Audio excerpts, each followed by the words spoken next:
A'udzubillahi minasyaitonirrajim. Bismillahirrahmanirrahim. Assalamualaikum warahmatullahi wabarakatuh. Kembali lagi bersama Mang Sokir di channel Sampul Hitam. Dan untuk cerita kali ini, Mang Sokir akan menceritakan sebuah kisah yang berjudul Weton Santet 3 Generasi. Cerita ini ditulis oleh Uwamia. Dan bagi teman-teman yang ingin membacanya secara langsung, teman-teman bisa langsung kunjungi link yang saya sudah sertakan, ada di deskripsi. Dan tak usah berlama-lama, mari kita ke ceritanya. Selamat mendengarkan.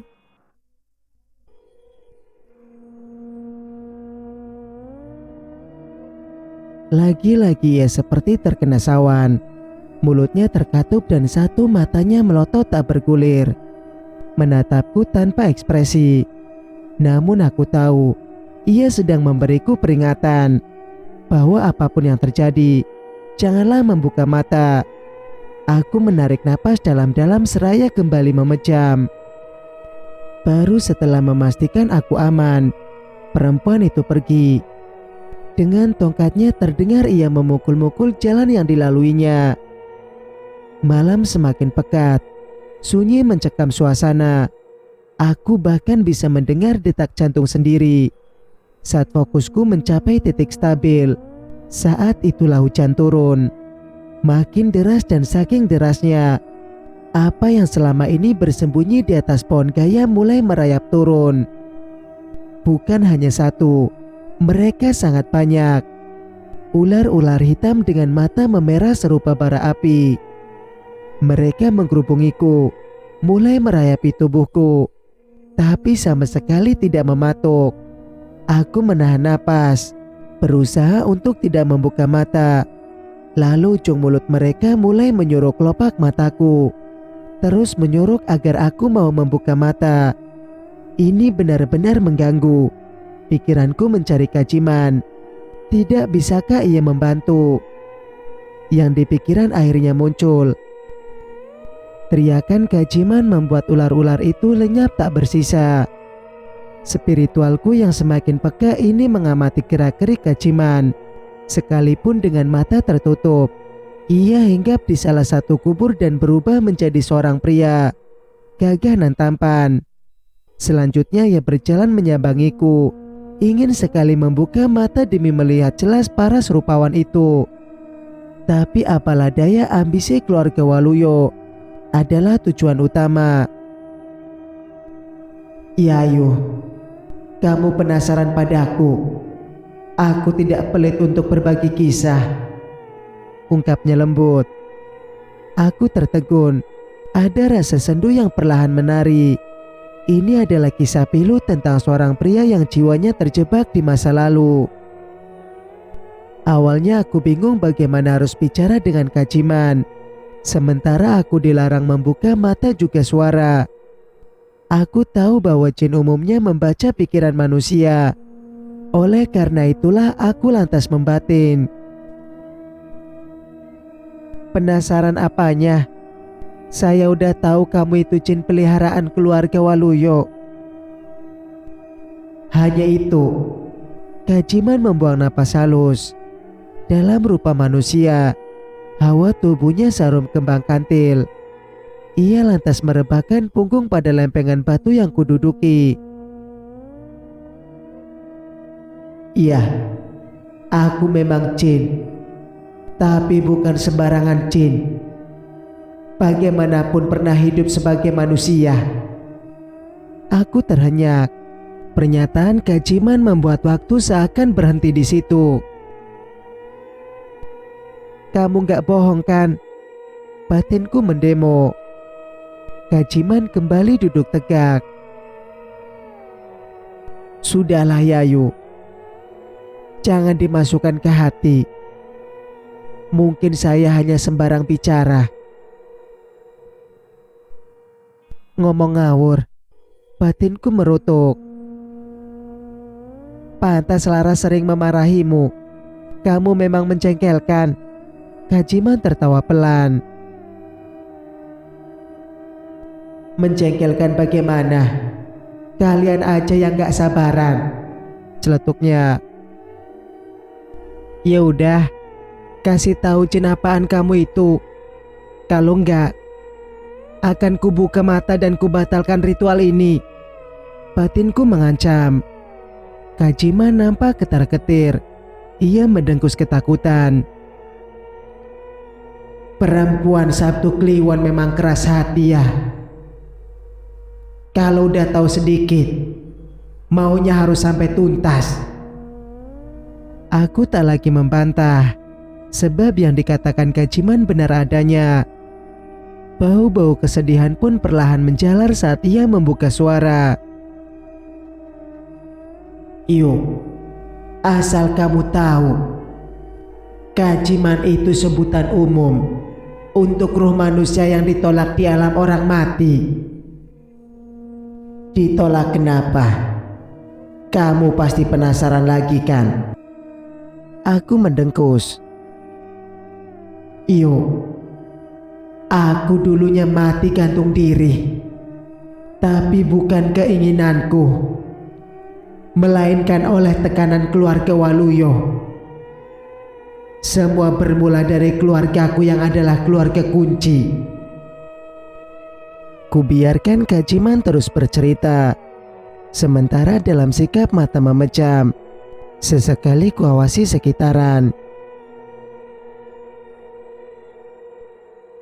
Keluarga kunci lalu mati gantung diri. Apa kaitannya? Tanyaku. Kajiman berdehem. Keluarga kunci hanyalah istilah yuk. Istilah untuk terah orang pintar yang melindungi terah keluarga priai. Kami melindungi ada sekitar 3 terah priai yang terpandang pada masanya. Sudrajat, Hadiningrat, dan Waluyo. Mendengar terah keluarga Waluyo disebut oleh Kajiman, aku mulai paham teka-tekinya kemana. Ketiga terah itu punya musuh dan kepentingan masing-masing, sehingga kami dituntut memperdalam ilmu hitam guna menjadikan mereka pemenang. Eyang memilihku untuk secara khusus mengcover keluarga Waluyo. Sayangnya kebaikan gak selalu berbuah kebaikan. Melihat kesaktian dan kesetiaanku, keluarga Waluyo malah ingin menjadikanku ingon.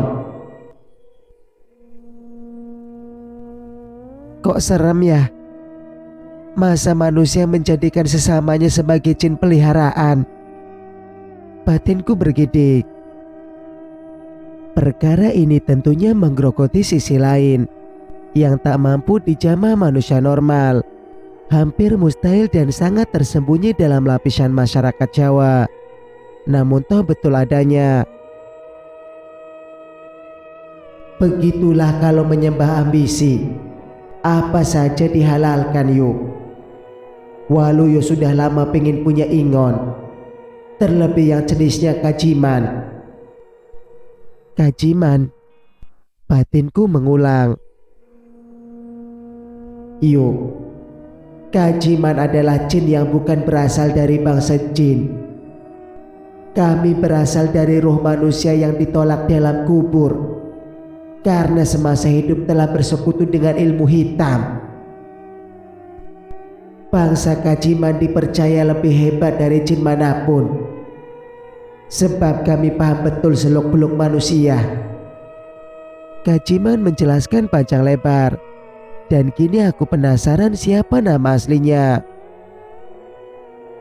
Dulu namaku Reswara, jawabnya yang mungkin membaca pikiranku.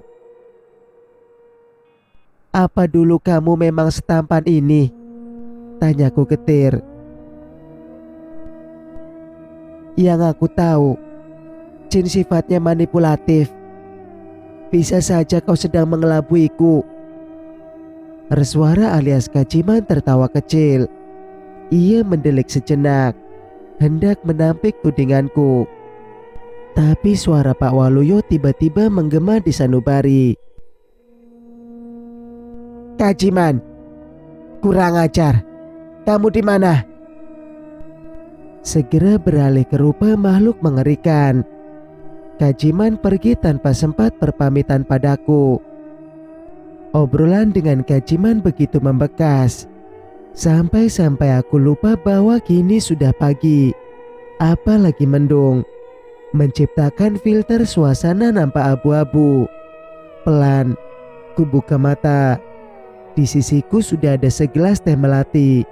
Entah kapan persisnya Nyi Ratni menyuguhkan. Segera ku teguk tandas.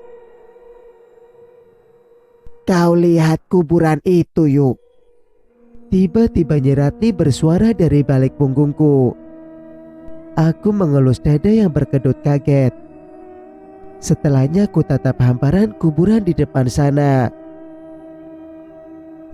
Ketahuilah, beberapa dari mereka tewas akibat jatuh cinta pada Kajiman. Nyi Ratni menuka sengit. Aku harap kamu gak mengecewakan. Perempuan itu berlalu dengan tongkatnya menepuk-nepuk tanah. Singkat cerita, menjelang siang, perasaanku jadi tak tenang. Yang mana semakin menjadi-jadi saat Nyi Ratni menghilang. Padahal barusan ia masih bercokol di tungku api. Entah kemana sekarang perginya. Tanpa alas kaki dengan hati-hati, aku menyisir area gubuk. Namun Nyi Ratni memang tak tampak. Sejenak berpikir. Akhirnya ku coba melangkah keluar perbatasan gubuk. Betapa kagetnya ku dapati hutan. Kenyataan bahwa gubuk ini dikelilingi oleh hutan besar. Aku menggigit bibir. Tak tahu harus melangkah ke bagian mana guna mencari si tua bangkai itu. Lamat mengamati. Ada sedikit kelegaan yang mana kutemukan jejak-jejak langkah pada rerumputan yang rusak karena dilalui manusia. Aku menggaruk lengan, menimbang-nimbang jangan sampai Nyi Ratni mengambil jalan itu. Tak beberapa saat kemudian, kutapaki jejak tersebut, terus menapaki hingga sayup terdengar tabuhan ludruk di kejauhan. Konon kalau mendengar ludruk, apalagi di tengah hutan begini, itu pertanda hal buruk menanti. Ku hentikan langkah. Mulai merasa gelisah oleh tindakan yang terlanjur ku ambil. Apa sebaiknya kembali saja ke gubuk? Di atas sana guntur menggelegar, membuatku refleks berlari ke bawah rimbunan pohon untuk mengamankan diri. Justru di saat itulah terdengar suara yang lain. Sesuatu yang membuatku berpikir bahwa semuanya tidak baik-baik saja. Mataku tertuju ke sumber bunyi. Di sanalah, tepat di atas sebuah batu, Nyi Ratni memakan bangkai babi. Kedua tangannya begitu cekatan mencabik-cabik isi tubuh hewan itu. Sempat merasa aneh, tapi kemudian aku sadar bahwa hidup manusia menjadi tak normal ketika menguasai ilmu hitam. Diam-diam aku mengawasi Nyi Ratni. Tak disangka ia berhenti mengunyah, mendongak. Bola matanya bergulir naik, melotot padaku. Aku meringkuk ketakutan. Cukup lama kami saling bertatapan. Sampai akhirnya Nyi Ratni tersenyum menyeringai. Aku melangkah mundur, terus mundur. Malah kini dia tertawa cekikikan. Suaranya melengking, memecah kesunyian hutan. Kamu di situ ya yuk, sapanya parau. Bukannya menjawab. Aku langsung lari pontang-panting. Suara cekikikan Nyi Ratni masih menggema dalam hutan itu. Mendengarnya membuatku serasa dikejar dari belakang. Saat hampir mencapai gubuk, malah langkahku terasa berat dan melambat, seperti ditarik magnet dari bawah lapisan tanah. Walau demikian aku terus berusaha. Betapa kagetnya manakala kulihat Nyi Ratni sudah duduk di depan gubuk. Ia sedang menyiang sayur untuk dimasak. Dari mana aja? Tanyanya dingin. Wajahnya meneleng. Hanya satu mata diandalkan untuk menilik sayuran. Dengan jemari bergetar, aku menunjuk ke arah hutan. Nyi Ratni pun kebingungan. Ngapain ke sana? Bahaya. Banyak binatang liar yuk. Nyi, yang tadi di hutan kan? Si tua bangga mengangkat kepala, alisnya bertautan. Kamu sebaiknya istirahat di balai-balai. Mungkin kelamaan bertapa kamunya jadi halusinasi. Aku meneguk liur yang tercekat di kerongkongan. Tak tahu harus berujar apa. Kupilih menyimpan semua perkara ini sendiri. Singkat cerita. Iyo. Nyi Ratni menepuk-nepuk pipiku. Bangun. Ini udah maghrib. Malam ini ritualnya harus selesai. Aku membuka mata. Tersentak lalu beringsut bangun. Maaf, saya ketiduran. Lelah banget. Nyi Ratni beralih duduk di balai-balai. Ia kemudian menatapku penuh harap. Malam terakhir cobaannya akan lebih berat yuk. Saya percaya kamu mampu. Sesudahnya ia meraih lampu Petromax. Lantas menuntunku ke bawah pohon kayam untuk bertapa. Padahal cuacanya lumayan dingin. Tapi anehnya lempengan batu yang kududuki terasa hangat. Saya tinggal dulu ya yuk. Kamu yang fokus. Tidak usah meladeni gangguan.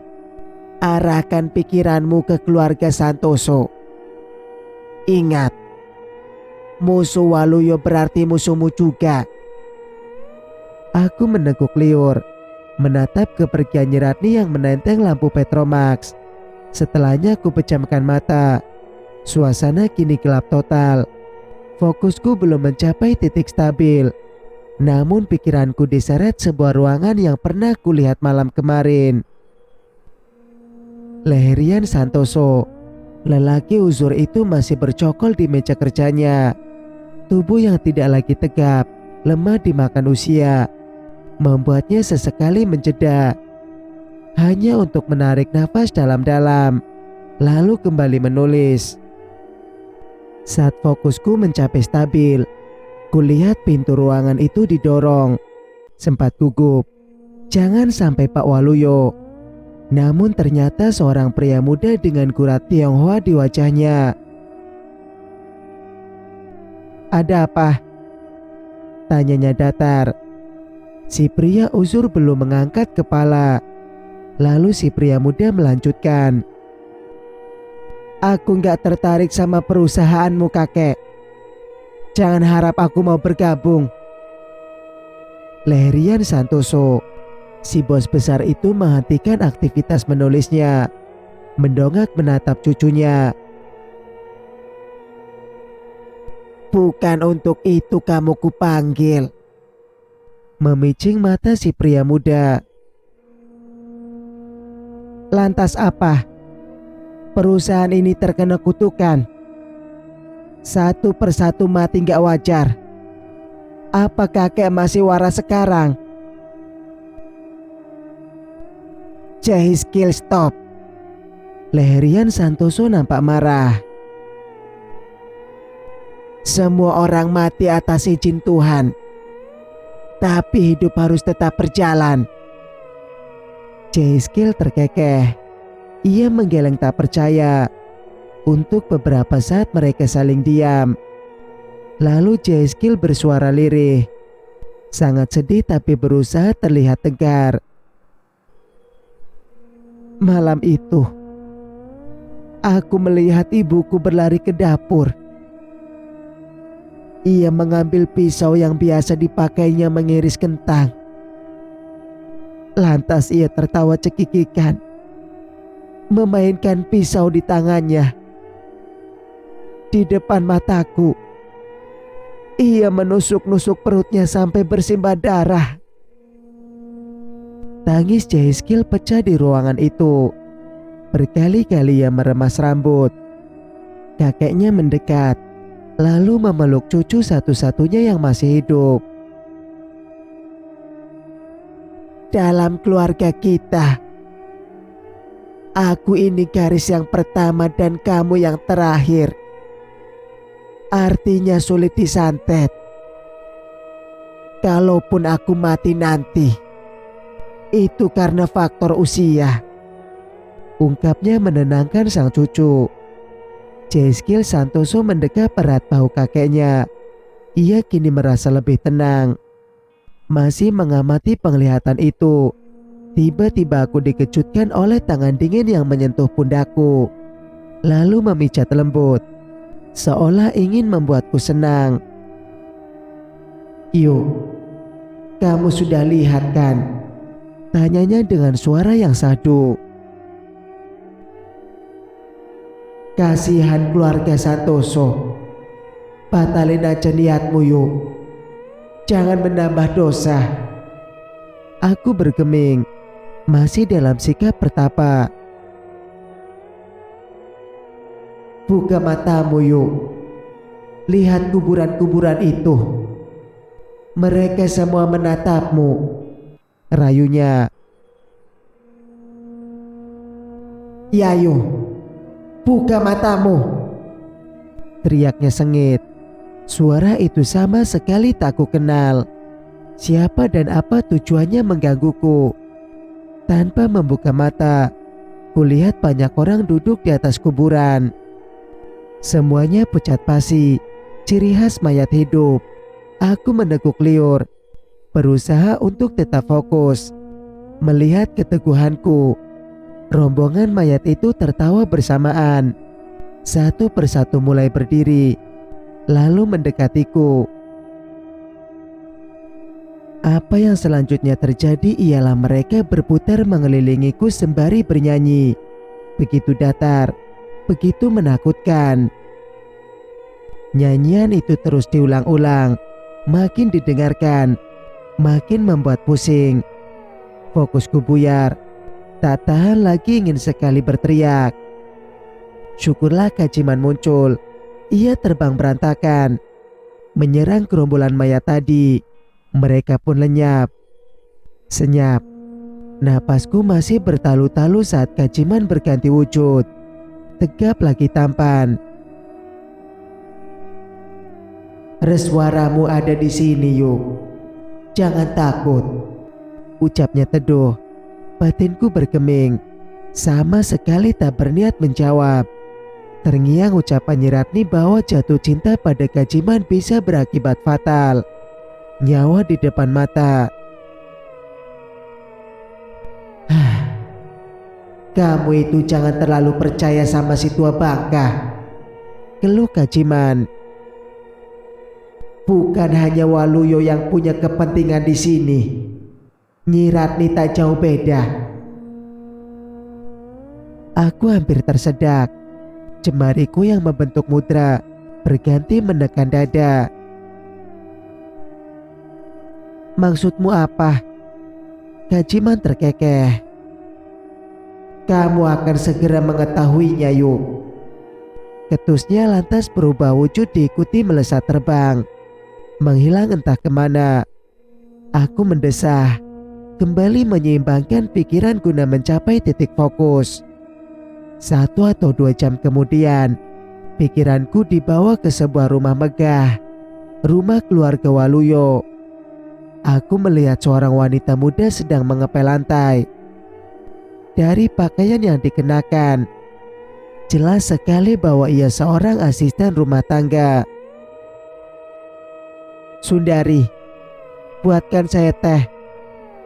Tambahin sedikit susu," terdengar Bu Waluyo memerintah. Wanita bernama Sundari meninggalkan aktivitas mengepel. Ia berlari kecil menuju dapur. Sesampainya di sana, ia mengambil cangkir, menyeduh teh sembari tersenyum aneh. Aku masih mengamati hingga terlihat Sundari mengambil sesuatu dari sakunya. Botol kecil berisi bubuk. Ia merapal bait-bait mantra sebelum akhirnya menaburkan sedikit bubuk ke dalam teh. ditambahkan susu lalu diaduk lagi. "Cepat mati kamu perempuan penghalang. Sudah lama saya mencintai Pak Waluyo," geramnya. Pemandangan itu membuatku tegang. Selanjutnya Sundari mengantarkan minuman itu pada Bu Waluyo. Ia berjalan anggun, wajahnya merona. Lamat mengamati. Baru aku sadar kalau wajah Sundari mirip dengan wajah Nyi Ratni. Bisa jadi anaknya atau ada pertalian keluarga. Butuh waktu untuk aku paham apa yang pernah disampaikan Kak Jiman, bahwa Nyi Ratni memang punya kepentingan di sini. Aku berteriak kaget. Seseorang tiba-tiba saja menutup mataku menggunakan kain, kemudian membekap mulutku memakai isolasi. "Maaf Nona, ritual sudah berakhir. Saya disuruh membawa Nona kembali ke villa." Sekembalinya di villa, ada yang berubah. Yayu yang dulu bersimpati pada Mira, sekarang jadi benci pada perempuan yang adalah media santet tersebut. Melihat wajahnya membuat Yayu muak, geram, ingin sekali menyiksanya.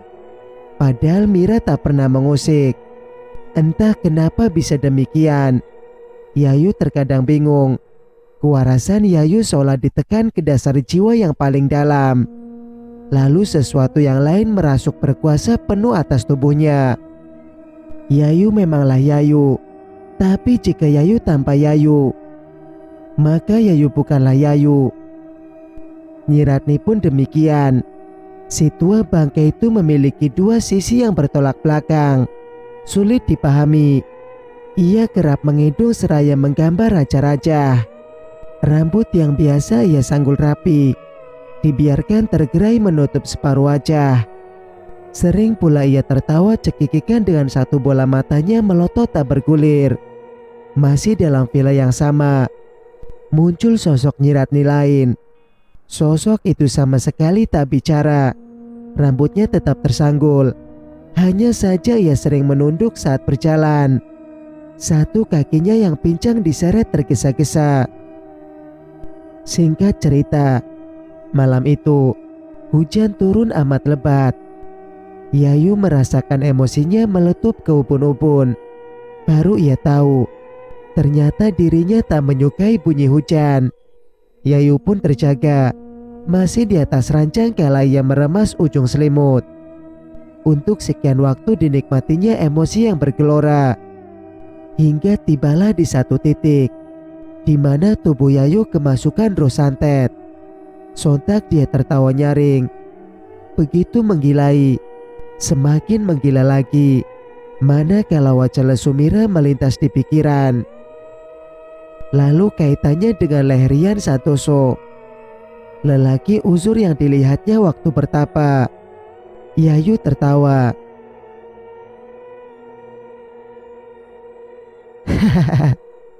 Yang benar saja garis pertama sulit disantet. Omelnya diikuti beringsut dari ranjang. Masih dengan tawa nyaring. Dibukanya pintu kamar, lantas melangkah menuruni tangga. Tak butuh waktu lama untuk dirinya menjangkau bilik kayu, lokasi di mana Mira dirantai. Malam itu akan menjadi malam pertama Yayu menyiksa Mira. Tidak jauh dari tubuh Mira tergeletak macam-macam benda eksekusi yang dulunya dipakai Laras. Yayu menyeringai, jemarinya gemetar. Meski demikian ia paham harus berbuat apa. Dipungutlah sebatang usuk, dicermati duluan sebelum akhirnya diayunkan tepat ke lutut Mira. Gadis malang itu berteriak kaget. Rupanya ia sedang tertidur karena di luar sana masih hujan deras. Tidak hanya sekali, Yayu melakukannya berkali-kali, hingga Mira kehabisan suara untuk merintih. Dalam hatinya Mira tidak menampik bahwa kakinya kini patah. Baru mengerti, Yayu ini jauh lebih kejam ketimbang Laras. Melihat kondisi Mira yang tak berdaya, Yayu tersentak kaget. Ia membuang kayu usuk dari tangannya. seperti tak menyangka sudah bertindak sejahat itu. Bukan saya pelakunya. Lirih Yayu serasa melangkah mundur. Ia nampak begitu ketakutan. Di saat itulah terdengar tawa cekikikan Nyi dari balik dinding. Menggunakan sisir bambu, ia menyisir rambut panjang yang tergerai hingga ke lantai. Begitu pelan, begitu menikmati, hingga Yayu tak tahu harus berujar apa.